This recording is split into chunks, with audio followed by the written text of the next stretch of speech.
Hello guys, welcome back to my channel. So ngayon, pagtutuunan natin ng pansin ang tanong nitong isang anonymous participant na gusto niyang malaman kung okay ba ang kitaan sa Lalamove.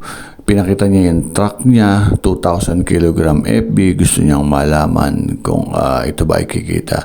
So dito, pag dito kayo nagtanong sa mga Lalamove groups dito sa Facebook, actually marami sa inyong sasagot dito ng hindi rin maganda.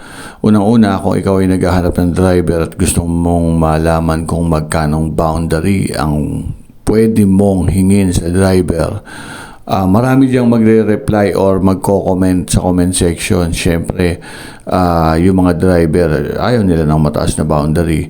Pero gaano ba kataas ang mataas talaga? So, syempre depende sa perspective yan, no? Kung ano sa tingin mo. Pagka ikaw ang driver at nakikilabas ka lang, syempre, kung anong presyo ibigay sa'yo, kung sa palagay mo mataas, sasabihin mo mataas. Pero kung ikaw naman operator, depende sa pangangailangan mo, lalo na naghuhulog ka ng sasakyan, syempre, hihingin mo yung medyo mataas. Kaya lang kailangan alam mo rin kung hanggang saan ang limit. Syempre, kawawa din naman si driver. Kaso may mga driver naman na talagang nagko-comment dito, magbibigay ng presyo na sagad sa baba, which is hindi naman makatotohanan yon. So ako bilang driver operator ako simula noong 2019, alam ko na ang kitaan sa 1,000 FB, 2,000 FB at saka sa 2,000 aluminum. So naabutan natin yung magandang kitaan noon, naabutan natin yung mga pangit na kitaan ngayon, at kahit papaano ay nag-i-improve naman ang mga presyo ngayon. So maraming technique para kumita si driver. So, hindi pwedeng idahilan ng driver na napakataas niyan, swapang naman tong operator na to, gusto siya na lang kumita. So, hindi ganoon. Maraming factors na dapat i-consider. So, etong isang example ko dito, etong sa picture na pinost ni Pops at nagtanong siya kung magkano ang magiging kitaan. So, ang masasabi ko lang, kung ikaw ay isang operator at naghahanap ng driver, kayang-kaya mong humingi ng boundary na 2,000 pesos kada araw. So, yung driver, syempre kapag sa kanya mo yan sinabi, kapag baguhan sa Lalamove or kapag masyado ng veterano sa Lalamove, sasabihin sa'yo mataas yan 2,000.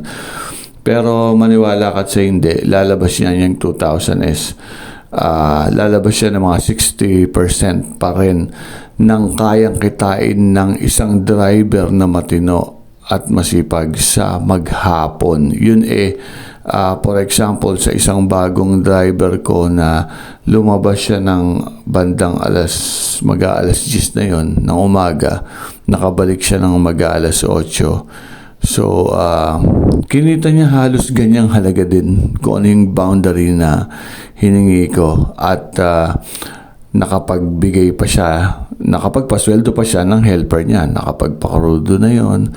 So, awas na lahat doon, nakaltas na lahat. So, mga paps, kung kayo nahihiwagaan dyan sa ganyang halaga, kung si driver gustong sabihin napakataas ng boundary na yan, kung si operator naman gustong sabihin at magtaka, kaya pala yan. So, maraming factors na dapat i-consider para kitain yung ganyan. So, sa susunod na video, yung video part 2, dun ko ilalahad yung mga tips kung paano kitain ang ganyang halaga nang hindi ka naman na sobrang hirap no, bilang driver. Okay, mga paps, sundan na lang po at panoorin at pakinggan yung susunod kong video. I'm sure makakatulong ito sa inyo dahil sa aking 5 taon na experience sa pag-operate at pagmamaneho ng ganitong klaseng sasakyan. Ingat mga kalala.